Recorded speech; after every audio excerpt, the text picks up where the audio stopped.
Un trou en zéro, les développements limités rebougent tout de façon dérivable.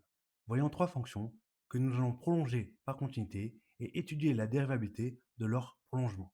Pour f, on remplace sinus x par son développement limité à l'ordre 2 en 0.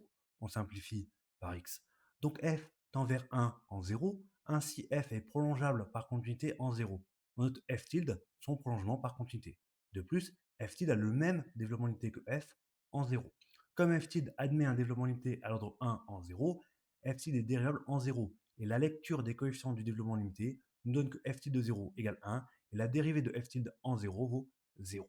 Pour g, on remplace cosinus de x par son développement limité à l'ordre 2 en 0. Les 1 en orange s'éliminent et on simplifie par x.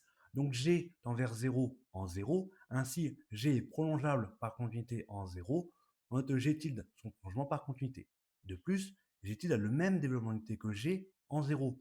Comme g tilde admet un développement limité à l'ordre 1 en 0, g tilde est dérivable en 0. Et la lecture des coefficients du développement limité nous donne que g tilde de 0 égale 0, et la dérivée de g tilde en 0 vaut moins 1,5. Pour h, on utilise le développement limité à l'ordre 2 de ln de 1 plus u, et on remplace u par x au carré. Puis on simplifie par x au carré. Donc h est prolongeable par continuité en 0, et si h tilde est son prolongement par continuité en 0, alors h tilde est dérivable en 0, et on a h tilde de 0 vaut 1, et la dérivée de h tilde en 0 vaut 0.